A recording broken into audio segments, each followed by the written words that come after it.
Hello friends, this is Nilufar Neha Khan and welcome to our YouTube channel Shikshalaya. तो आज हम बात करेंगे जो डीएसएसबी ने जो न्यू स्कीम्स लाई है। कल इससे पहले भी डीएसएसबी ने एक नोटिफिकेशन जारी किया था जिसमें कि उन्होंने ये चीज़ बताई थी कि वो अब कंबाइंड एग्जामिनेशन कंडक्ट करेंगे, लेकिन क्लैरिफिकेशन अभी तक नहीं था। अभी भी जो कल नोटिफिकेशन आया उसमें भी काफ़ी चीज़ें क्लियर नहीं है, ठीक है, और इसी वजह से काफ़ी बच्चे काफ़ी चीज़ों के लेकर परेशान हैं। तो डीएसएसबी, जैसे कि आप जानते ही हो, दिल्ली में जितने भी एग्ज़ाम्स होते हैं वो ऑलमोस्ट डीएसएसबी कंडक्ट कराता है, ठीक है। तो इसको लेकर कल डीएसएसबी ने एक स्कीम्स लागू की नोटिफिकेशन दिया है जिसमें कि उन्होंने ये कंबाइंड एग्जामिनेशन वाली बात क्लियर करी है, ठीक है। तो इसमें काफ़ी बच्चे इस चीज़ को लेकर कंफ्यूज हैं, सिलेबस को लेकर, या फिर अगर कंबाइंड एग्जामिनेशन होता है तो क्या चीज़ें होंगी। तो जैसे कि आप जानते हो हमारा टीचिंग का चैनल है, तो हम उसी के बारे में बात करेंगे। वैसे उसने डीएसएसबी ने और भी चीज़ों को लेकर और भी जो एग्ज़ाम्स कंडक्ट कराए जाते हैं डीएसएसबी के थ्रू, उनके भी स्कीम्स चेंज की हैं, ठीक है। तो मेनली हम बात करेंगे जो हमारा teaching PRT, TGT and PGT examinations को लेकर। देखिए, सबसे पहले आपको मैं एक चीज़ क्लैरिफाई कर दूं कि ये जो स्कीम्स हैं, ये स्कीम्स क्या हैं कि जैसे अगर आप जानते हो यूपीएससी एग्ज़ाम्स कंडक्ट कराता है, ठीक है। एग्ज़ाम आपका एक ही होता है, लेकिन आप आईएएस के लिए सिलेक्ट होते हो, आप वो आईपीएस के लिए सिलेक्ट होते हो, आप और भी जो वैकेंसीज होती हैं उनके लिए आप सिलेक्ट होते हो, लेकिन एग्ज़ाम आपका एक ही होता है, ठीक है।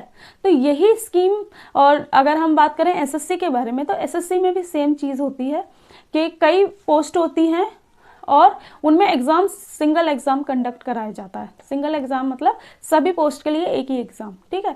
और फिर उसके बाद जो डिपार्टमेंट हैं वो आपके प्रेफरेंस के अकॉर्डिंग आपको अलॉट किए जाते हैं। जैसे कि अगर आप यूपीएससी में देखते हो तो टॉप 100 वर्ड जो मोस्टली टॉप 100 में जो आते हैं उन्हें आईएएस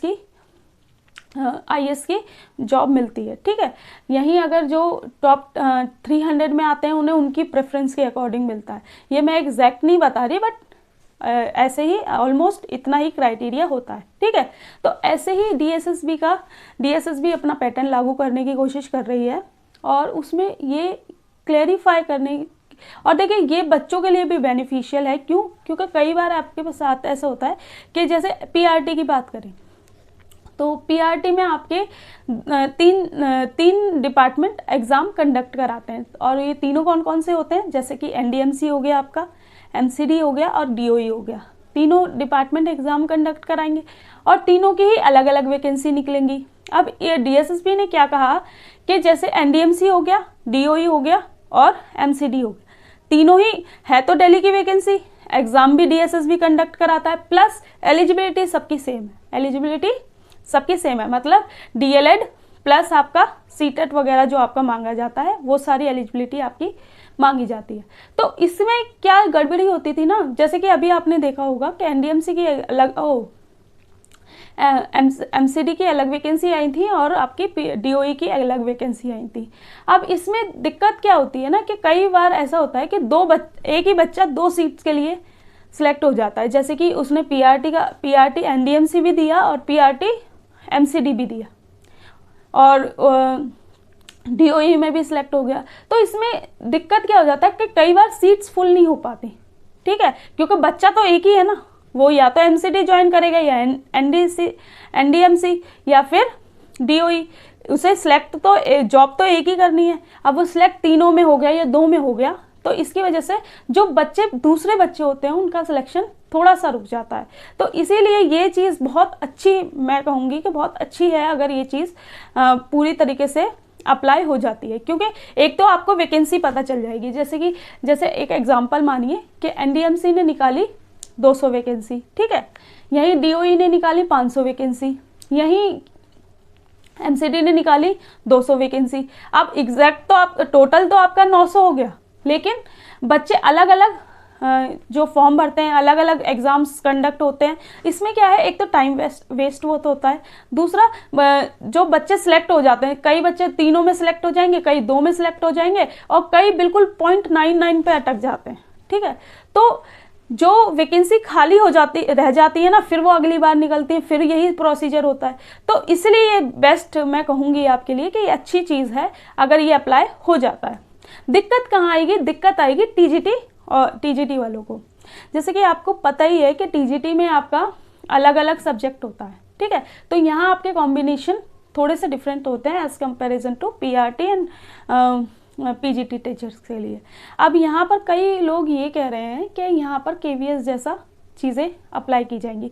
देखिए जो टीजीटी की वैकेंसी है वो एनडीएमसी भी निकालता है, डीओई भी निकालता है, ठीक है। सेम चीज़ यहाँ भी है, कई बार सीट्स फुल ही नहीं हो पाती, ठीक है। तो मैं अगर अपने पॉइंट ऑफ व्यू से कहूँ तो जैसे कि कई लोग बोल रहे हैं कि आपको एलिजिबिलिटी क्राइटेरिया जो होगा वो सबका सेम होगा है, और मतलब एक एग्ज़ाम में आपको जैसे केवीएस में होता है कि एक ही एग्ज़ाम होता है, उसमें सब्जेक्ट का कोई मायने नहीं होते और आपको उसके अकॉर्डिंग सिलेक्ट कर लिया जाता है। बट मैं अगर अपने पॉइंट ऑफ व्यू से कहूँ तो ऐसा नहीं होगा, क्योंकि केवीएस अपनी एलिजिबिलिटी बिल्कुल क्लियर कट रखता है कि अगर उसे पॉलिटिकल साइंस वाले बच्चे टीजीटी में नहीं चाहिए तो वो क्लियर मना कर देगा, ठीक है। वो अपने जो नोटिफिकेशन देगा उसमें क्लियर मना कर देगा। लेकिन डीएसएसबी वालों के साथ ऐसा नहीं है। डीएसएसबी वाले जो बीकॉम वालों को भी अलाउ करते हैं। तो मेरा मानना यह है कि ऐसा केवीएस जैसा तो होगा नहीं, या फिर अगर केवीएस जैसा हुआ तो यहाँ एलिजिबिलिटी क्राइटेरिया आपका चेंज हो जाएगा, ठीक है। दोनों चीज़ों में से मैं बता रही हूँ कि अभी तो हमें क्लैरिफिकेशन डीएसएसबी ने दी ही नहीं है, लेकिन जितना कि इसका रिकॉर्ड आ रहा है अब तक का, मुझे जहाँ तक लगता है कि केवीएस जैसा एग्ज़ाम्स वो लोग नहीं कंडक्ट कराएंगे। ज़्यादा से ज़्यादा ये हो सकता है कि आपके सब्जेक्ट में थोड़े कम पोर्शन को लेकर वो आपकी नॉलेज को चेक करेंगे, जैसे कि अभी भी करते हैं। लेकिन जैसे आपका 100 मार्क्स का एग्ज़ाम होता है सब्जेक्ट का, 100 ही आपका जनरल पेपर का होता है।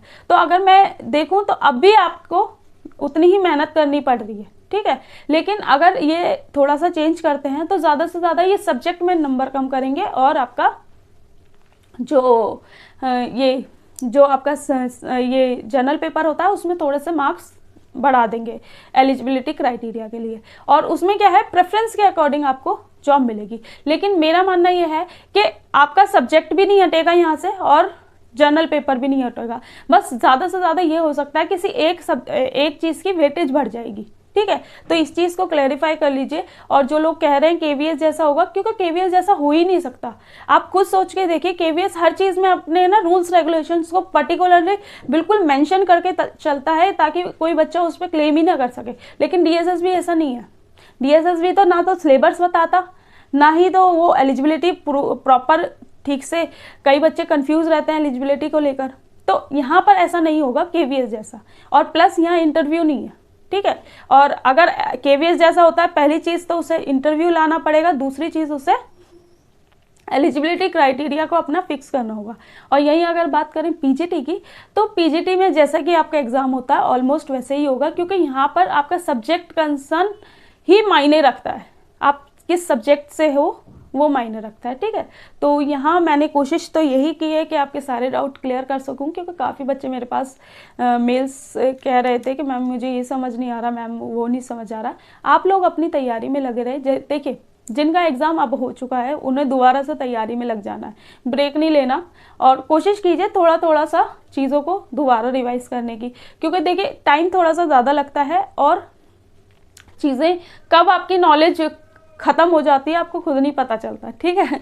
तो रिवाइज़ करते रहिए और कोशिश कीजिए कि इस बार नहीं तो अगली बार सही, ठीक है। कोई भी एग्ज़ाम आपकी नॉलेज को डिफाइन नहीं करता, तो इस चीज़ को याद रखिएगा एंड कोशिश कीजिए कि अभी भी आप प्रिपरेशन में लगे रहें, ठीक है। तो यहाँ ये वीडियो हमारी खत्म होती है। अगर मेरे से कुछ रह गया हो या मैं कुछ भूल गई हूँ तो प्लीज़ आप कमेंट बॉक्स में कमेंट कीजिएगा एज सून एज़ पॉसिबल। मैं कोशिश करूँगी कि आपके सारे कमेंट्स का रिप्लाई कर सकूँ।